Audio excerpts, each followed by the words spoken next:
La Secretaría de Prensa, Comunicación y Cultura de UNTER presenta La Escuela en Marcha. Pascual Mosca, ahora.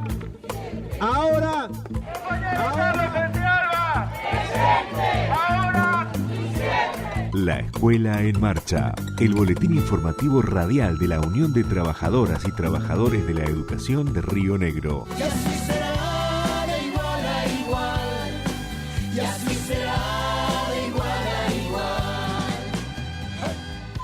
Hola, aquí comienza un nuevo programa de La Escuela en Marcha. Saludamos a FM 89.7, Radio Socioeducativa, profesora Leda Caso del Instituto de Formación Docente de Luis Beltrán. A Retro FM 107.9 de Ingeniero Huergo. A Radio Piuqué, FM 94.1 de Bariloche. A La Carretera AM 740 de Allen. A FM Quirios 94.1 de Carmen de Patagones. Y a través de ellas a todas las radios que semana a semana emiten La Escuela en Marcha y nos permiten llegar a toda la provincia. Noticias. El martes 15 de octubre se realizó el paro zonal conjunto de las seccionales Allen, Almafuerte, Roca, Fisquemenuco y Villa Regina, con una concentración en la intersección de la Ruta Nacional 22 y la Avenida San Juan, en Roca, Fisquemenuco, para denunciar públicamente el ataque del gobernador Alberto Beretelnec a los derechos del conjunto de la docencia rionegrina y exigir una urgente paritaria. Estudiantes y docentes universitarios resolvieron sumarse a la actividad en rechazo al veto de la Ley de Financiamiento Universitario.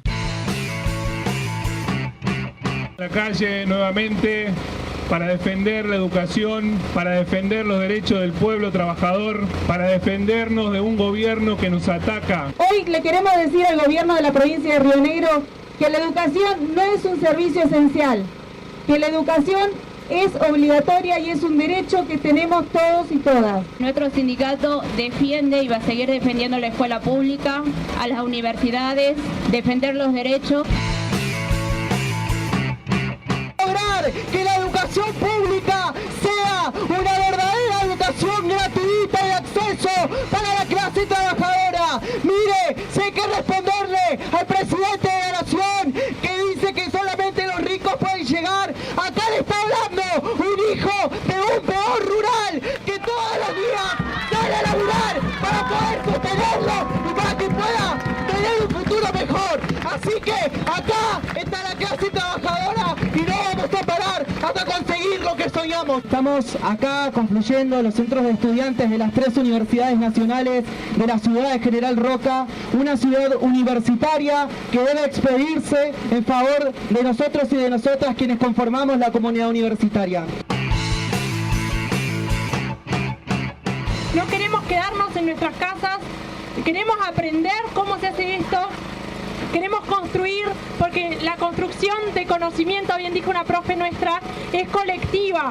Y la construcción de la lucha y de nuestras vidas es colectiva también.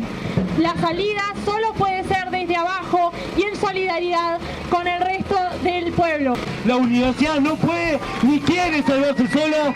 Queremos presupuesto, pero no con el hambre de los jubilados, no con los despidos, no con el financiamiento de la escuela, que el recorrido que hicimos todos para llegar a la universidad pública. El movimiento estudiantil se despertó, después de años despertaron un gigante dormido, y ahora esto sigue, compañeros. Hoy hay 70 edificios tomados en todo el país, hay calles cortadas, hay rutas cortadas, y esto es un plan de lucha que sigue. Necesitamos unificar y coordinar todas las peleas, que la CGT y la CTA llamen un paro nacional y un plan de lucha para torcer el brazo del gobierno.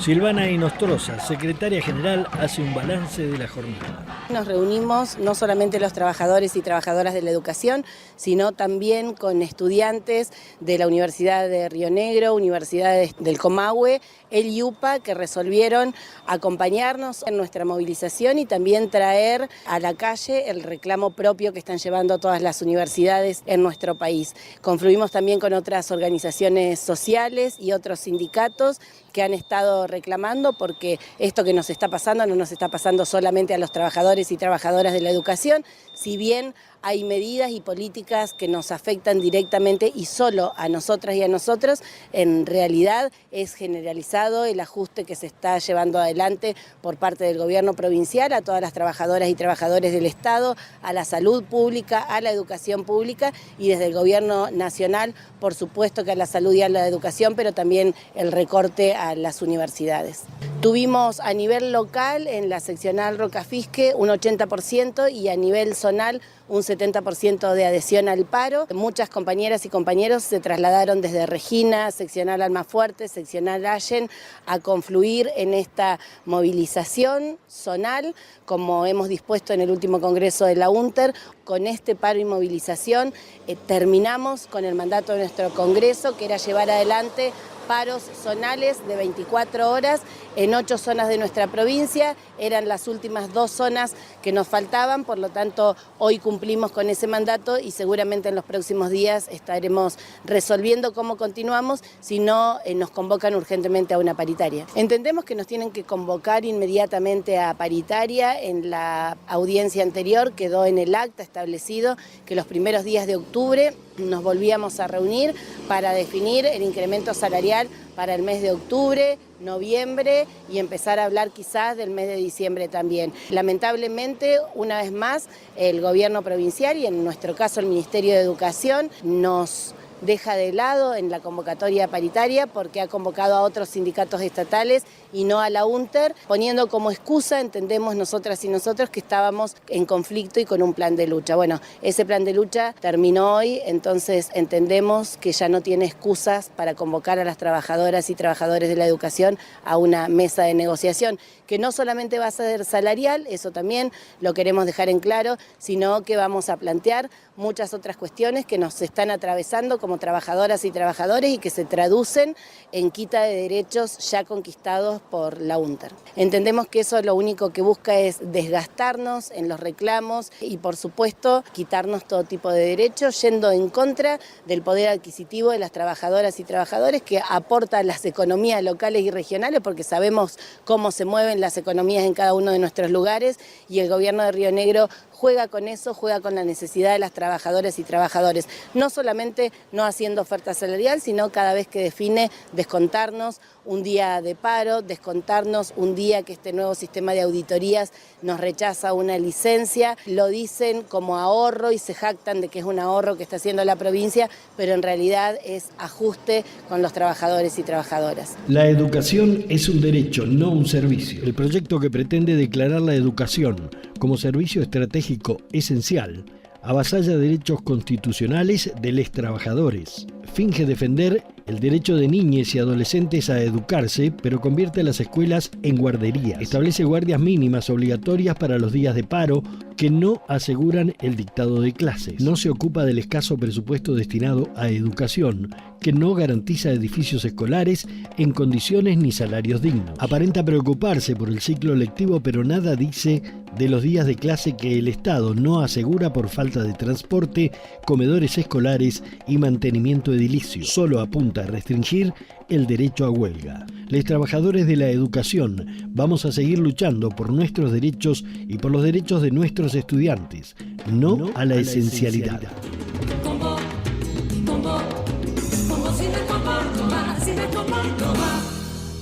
UNTER presentó en la legislatura el posicionamiento sobre la ilegalidad e inconstitucionalidad del proyecto aprobado en primera vuelta el jueves 26 de septiembre, que declara a la educación como servicio esencial, que no puede ser legítimamente sancionado. En el escrito se solicitó a los y las legisladores y legisladoras que se expidan públicamente por el rechazo a dicho proyecto, porque lejos de garantizar la protección integral de los derechos de niñas y adolescentes, les sustrae a las escuelas su carácter pedagógico y por ende no garantiza el derecho a la educación. De hecho, pone en riesgo la calidad educativa porque esta ley convierte a las escuelas en meros depósitos. La determinación de guardias mínimas los días de paro no garantizan que se impartan los contenidos curriculares, ni mucho menos que se respeten las condiciones de enseñanza y aprendizaje. A quienes votaron a favor del proyecto legislativo claramente no les interesa el derecho a la educación. no respetan los derechos humanos ni las libertades fundamentales. Lo que buscan es generar conflictividad y pretenden convertir a la escuela en botín de guerra electoral y vacía de contenido. En efecto, el proyecto constituye un grave ataque a los derechos fundamentales de los trabajadores de la educación. Dispone una regulación sumamente proscriptiva del derecho de huelga para impedir su cabal ejercicio. La caracterización de esencialidad constituye un artilugio que intenta justificar la restricción de la huelga hasta límites inéditos, en una clara violación a la libertad sindical y poniendo en jaque el Estado social de derecho. Si la legislatura considera a la educación un servicio esencial, es evidente que tal calificación debe garantizarse los 365 días del año, las 24 horas, con la consiguiente asignación de presupuesto adecuado, remuneraciones docentes acordes con la responsabilidad y jerarquía de las funciones de los trabajadores de la educación. UNTER. 50 años de lucha y compromiso por la educación pública.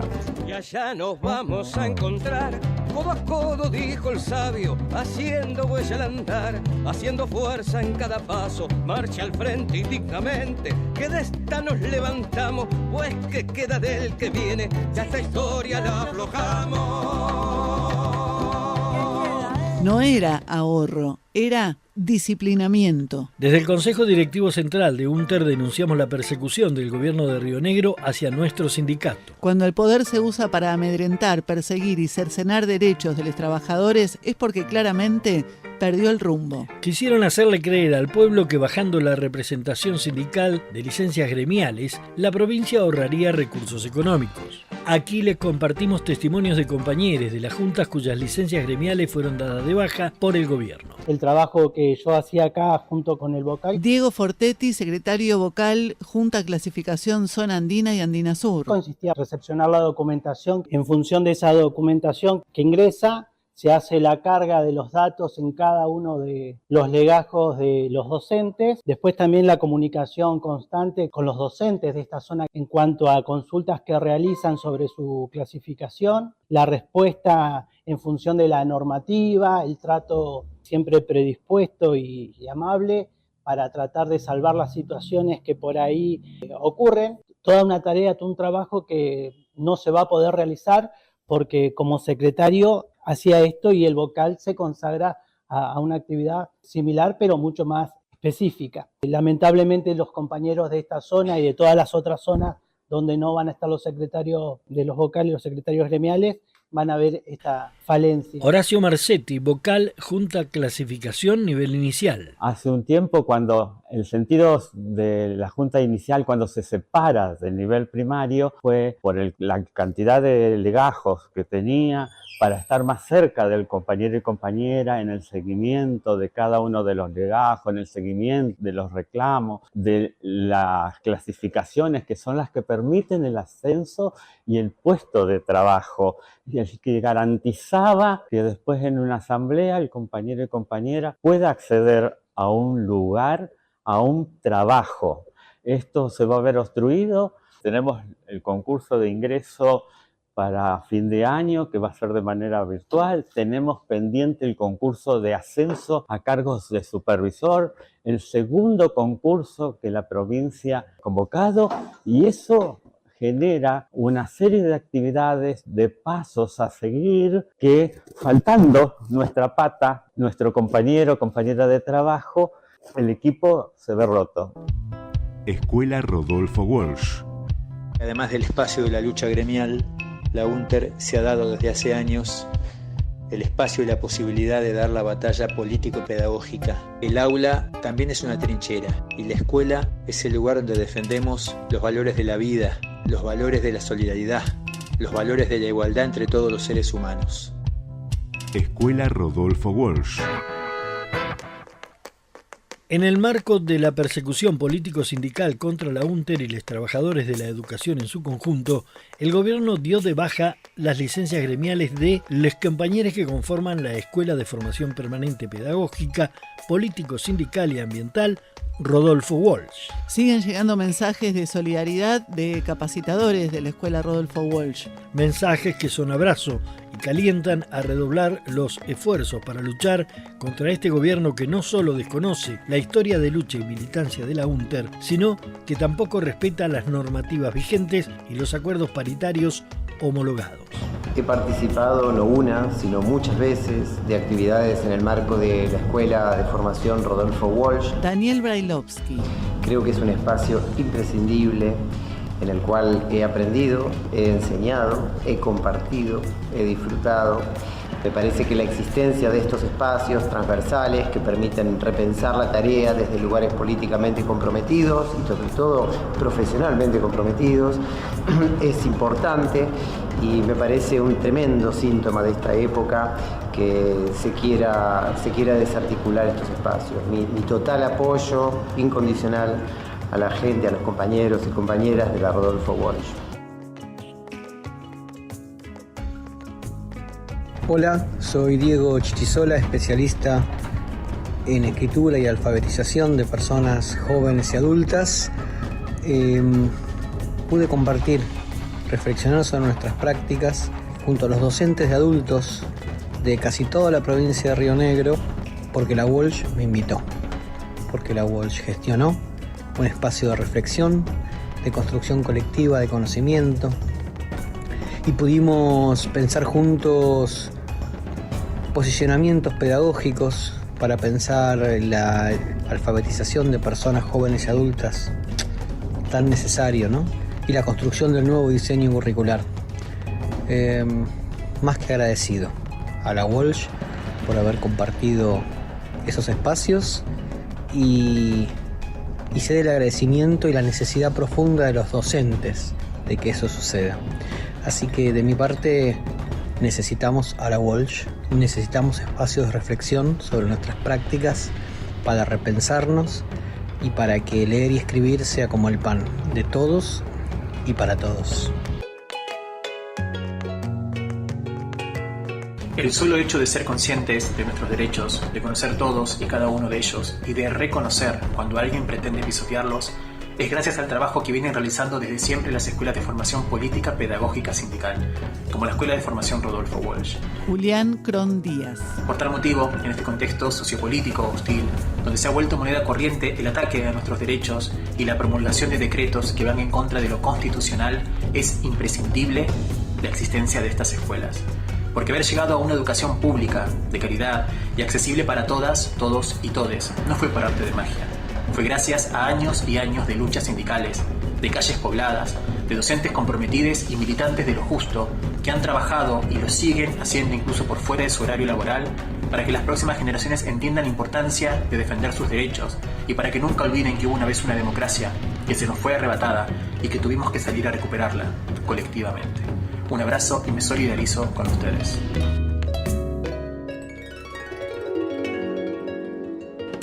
Correo electrónico para contactarte con este programa: laescuelaenmarcha@unter.org.ar.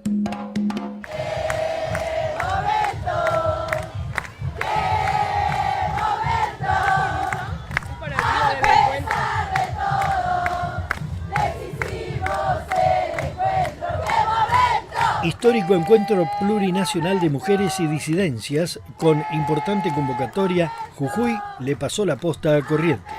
Las compañeras y compañeros de la provincia de Corrientes expresaron que son muchísimas razones de nuestras luchas cotidianas, historia y realidad.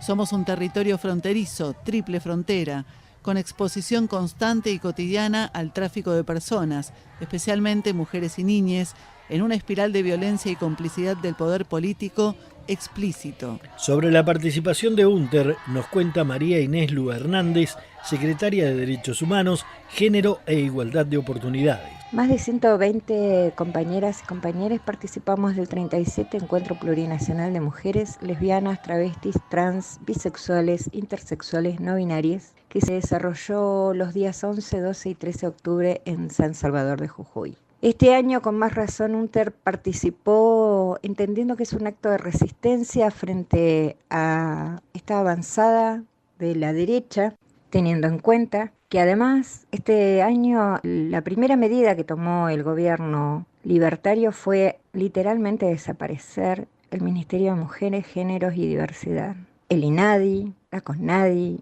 Hay una avanzada contra los derechos humanos, hay una avanzada de las iglesias más ortodoxas que responden y que siempre han sido las que legitimaron a la derecha desde la época de la dictadura de genocida, que trata de desterrar la ESI de las escuelas, que plantea de nuevo una mirada biologicista sobre la decisión de las identidades sexoafectivas y fundamentalmente también en la destrucción de los ministerios de educación y de salud y desarrollo, que quedan todos concentrados en ese antro ministerial que es el Ministerio de Petovelo, que se llama Ministerio de Capital Inhumano. Las compañeras y compañeros de UNTER participaron de los talleres de educación, ESI, nuevas masculinidades, identidades sexoafectivas, antifascismo, salud mental, medicina alternativa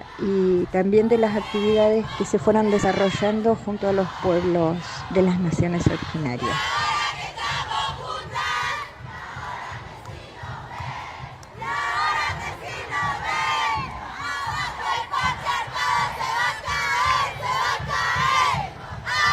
Estos encuentros son fundamentales porque nos permiten el diálogo, el encuentro directo, el desafío de pensar democráticamente cómo establecer nuevas formas de construcción y también de visibilizar las realidades que nos atraviesan desde los cuerpos, desde las cuerpas, desde la palabra. Participar de este encuentro también fue una disputa con el Ministerio de Educación y Derechos Humanos de la provincia, que por primera vez en años obstaculizó de todas las formas posibles no solo la declaración de interés educativo, también el reconocimiento del no cómputo de inasistencia para quienes querían viajar y, como última alternativa, de manera discriminatoria y unilateral, el desconocimiento del derecho de licencia, artículo 25 como formación. Esta definición ministerial absolutamente discriminatoria es una muestra más de que para el gobierno la UNTER es el enemigo a vencer. Por eso no solo intenta deslegitimar la tarea docente, sino que también evitar cualquier tipo de formación con una mirada crítica. Por eso también ha sido muy importante nuestra participación en Jujuy, porque pudimos llevar y compartir la realidad que atraviesa a Río Negro y las consecuencias de un gobierno que no piensa en los sectores populares, que solamente ha definido gobernar para el empresariado. Y también pudimos mostrar las distintas líneas de resistencia que vamos a impedir que se entregue la naturaleza y el destino de las futuras generaciones. Curiosas contra el patriarcado, vivas y curiosas contra el patriarcado.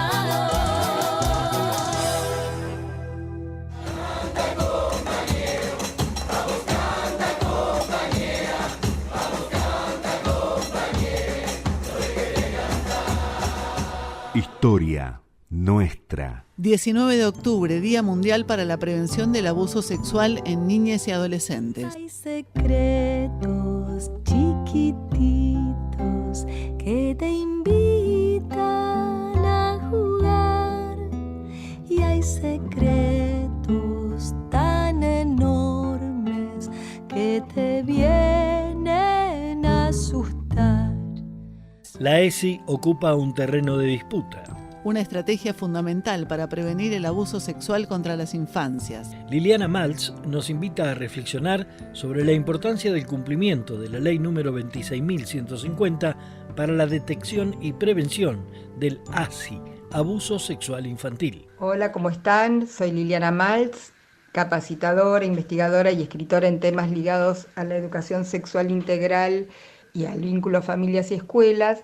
Y en vísperas al 19 de noviembre, que es el Día Internacional para la Prevención del Abuso Sexual Infantil, me interesaba y nos interesaba poner en valor a la educación sexual integral como una herramienta central en la prevención y en la detección del ASI. En este contexto tan desfavorable para la educación sexual integral en términos de presupuestos y de financiación, nos parece central poner en valor todos los aportes de la ESI en relación a la prevención del ASI.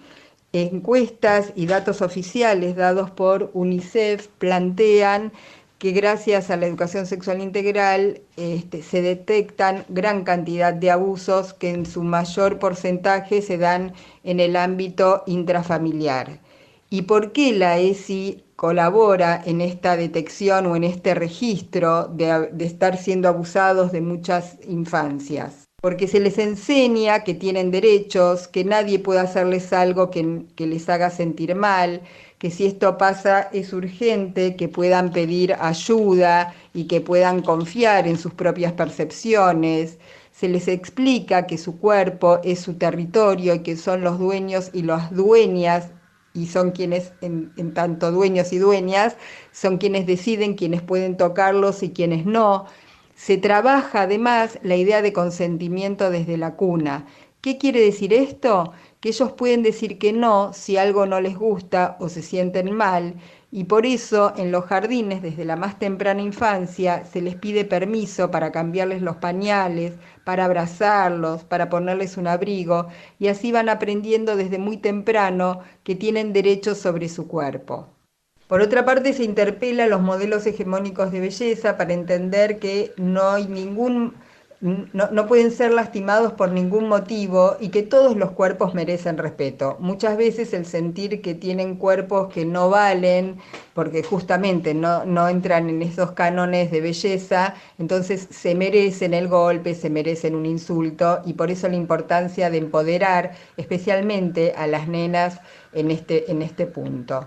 Fundamentalmente, y quisiera también destacar que hay contenidos puntuales que se trabajan desde el nivel inicial, legalizados de alguna manera por la resolución 340 del año 18, como por ejemplo la confianza, la libertad y la seguridad para expresar ideas, opiniones y pedir ayuda, la adquisición de pautas de cuidado y autoprotección. Se trabaja el concepto de intimidad y cuidado de la intimidad propia y de los otros y otras. Se aprende a decir que no frente a interacciones inadecuadas con otras personas. Se diferencian secretos que los hacen sentir mal e incómodos y que son importantes para compartir, de otros secretos que se pueden guardar y tienen que ver con otro estilo de secretos. En las escuelas primaria y media, el que las y los docentes sean referentes, sean personas en las que pueden confiar, también deviene central en la posibilidad de encontrar adultos referentes para contarles situaciones de maltrato. Una cuestión central, en síntesis, es que la escuela es un espacio en donde pueden aprender a registrar que no está bien ser insultado, maltratado, atropellados en sus cuerpos, y fundamentalmente, y destaco finalmente, el ser considerados desde la cuna como sujetos y sujetas de derecho. No se tienen que guardar los secretos que hacen mal. No se tienen que guardar los secretos que hacen mal. Día Nacional por el Derecho a la Identidad. Yo soy una de esas abuelas que nunca le cambió el pañal a su nieto, ni lo llevó a la plaza. Nunca le hice una torta para su cumpleaños, ni le conté un cuento. Nunca le hice un mimo. Siempre lo he estado buscando. Aún lo sigo buscando. El derecho a la identidad es un derecho humano. El 22 de octubre las abuelas de Plaza de Mayo cumplen un nuevo aniversario. En el año 2004 y a partir de la Ley 26.001, el Congreso Nacional instituyó el 22 de octubre como el Día Nacional del Derecho a la Identidad para conmemorar la lucha de abuelas de Plaza de Mayo, organización civil creada el 22 de octubre de 1977. Honramos su camino de búsqueda por recuperar la identidad de niños y niñas apropiados durante la última dictadura militar y su lucha ininterrumpida por la memoria, la verdad y la justicia. En el marco de la Feria del Libro realizada en El Hoyo, comarca andina, participaron Daniel Santucho Navajas, nieto recuperado 133, junto a su hermano Miguel, quien expresó: Creo que justamente es un momento muy peligroso, porque porque este proceso que se está viendo en la Argentina de destrucción de los colectivos, de destrucción de los valores, puede llevar a eso, puede ser empezar a ver un nuevo periodo oscuro. Creo que estamos en condiciones mucho mejor de dar la pelea cultural, quizás, porque bueno, venimos de 20 años por lo menos de construcción racional de memoria, verdad, justicia. Los juicios son verdades. Nosotros hace 20 años teníamos nuestras denuncias y nuestra verdad, pero hoy en día contamos con pruebas, con hechos concretos que nos hacen poder plantarnos ante cualquiera. Es decir, esos señores que dicen los viejitos pobrecitos no son ningunos viejitos pobrecitos, son violadores, asesinos seriales, que son de lo peor que puede existir, por eso son condenados por lesa humanidad, y eso lo podemos decir que no es un debate, ya no se presta más a debate, ya se hizo y ya se ganó ese debate. Entonces tenemos muchas más certezas, mucha más firmeza que antes, pero tenemos que dar esa batalla cultural. Tenemos que tener el valor de juntarnos y enfrentar a los que nos quieren vender espejitos de colores, porque ya estamos grandes. Ya pasamos esa etapa, digamos, como pueblo, digo, ¿no? De pensar o de estar perdiéndonos en contradicciones o falsas dicotomías. Acá estoy, quiero ayudarte. Sé que decís la verdad, ya no habrá que andar con miedo, porque te voy a cuidar. No se tienen que guardar los secretos que hacen mal. No se tienen que guardar los secretos que hacen mal. No se tienen que guardar los secretos que hacen mal. No se tienen que guardar los secretos que hacen mal. Ya no habrá que andar con miedo. Nos volvemos a encontrar la próxima semana. Gracias. Porque te voy a cuidar.